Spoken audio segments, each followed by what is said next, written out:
Welcome back, my friends, to CrazED Critiques. And now, my first reviews were from people's request. This one is a personal one. This one is for the Batman Trilogy by Christopher Nolan. Well, this came into fruition after the failure of Batman and Robin, in which they had George Clooney, of all people, playing Batman. And for a while, the Batman franchise was just dead and gone until recently, Christopher Nolan came in with a script based on Batman Year One, a graphic novel that depicted the character's origins in a realistic, modern-day way. They thought it would be pretty good and eventually became Batman Begins. Now, this one was a bit different than those Tim Burton ones because it wasn't gothic or overly dramatic. This one was like, what if Batman literally happened in real life? So they do that, and for Batman, they had a lot of people who auditioned and were considered, including Jake Gyllenhaal, Heath Ledger, Cillian Murphy. Who else was considered? I think Colin Farrell was considered at some point, or that might have been a different Batman project. It was a bunch of people. They chose Christian Bale because after testing him, he could pull off Bruce Wayne, the billionaire playboy, perfectly, and he could also pull off like Batman perfectly, so they got him. And for everybody else, they cast Michael Caine as Alfred, Pennyworth as Butler. They cast Morgan Freeman as Lucius Fox, his technical advisor, as well as like he supplies him with his equipment and stuff, like the Batmobile and the grappling hook and stuff like that.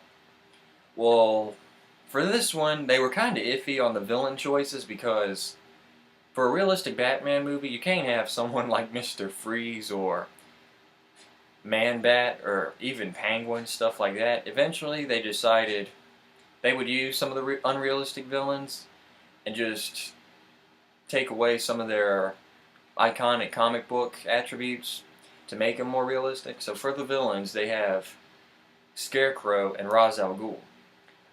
Scarecrow, like, you don't really understand his motive until later, but he's this psychotic psychiatrist who uses a fear gas to, like, put hallucinations in someone's head and, like, make them, like, relive their fear, their worst fear, over and over again. Well, that, personally, I didn't really like Scarecrow that much, because you'll find out if you watch the movie. Well, Ra's al Ghul, this shows Batman, like, when he goes around the world before he becomes Batman as Bruce Wayne, training, and Ra's al Ghul leads this league called the League of Shadows. They're like ninjas who, these guys, they're not typical villains because they think they're doing good, but they kill people, You don't do that. That's why we have the justice system, you just don't kill a criminal, you try them. These people go with the old ways and just massacre. They commit genocide, basically, and just kill and butcher people and stuff like that. Well, the League of Shadows starts off, they train Batman, and eventually Batman turns against them because he finds out they want to go to Gotham, and Batman, Gotham is his home. So, he doesn't want them to destroy that place, and he turns against them. He goes back to Gotham.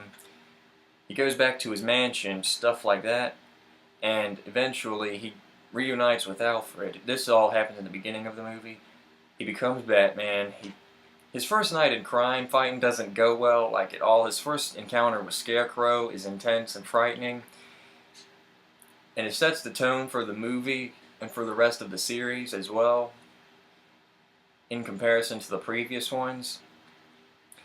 And in fact, this had the material for an R-rated movie, believe it or not, but thankfully there wasn't that much hardcore violence or language, so that's pretty good. And well, eventually Ra's al Ghul comes to Gotham and tries to destroy it. He uses Scarecrow's fear gas to mix it with the water and vaporize it, the water supply, and gas just shoots out all over the city, and basically he wants Gotham to tear themselves apart in fear, basically. It's this chaotic, crazy thing. You gotta watch it to understand. This Batman film, though, is a pretty darn good movie. It's not just for Batman fans or superhero fans. It's it's kind of a psychological thriller in a way, you know. It has a lot of realistic, real life, down to earth stuff, unlike the previous films, which focused on, you know, style and all that. And the acting is tremendous.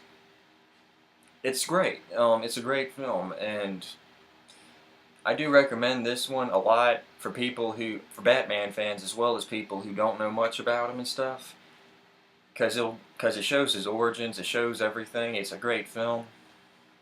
On a scale of 1 to 10, I'd give it maybe a 7. Because like I said, the villain choice wasn't really my cup of tea, and some of the stuff I could tell was fake, but don't let that bother y'all because I'm a critic after all, so yeah, I have a good eye with this stuff. If y'all just want a typical movie or a good one, it's not bad at all, and I recommend this one.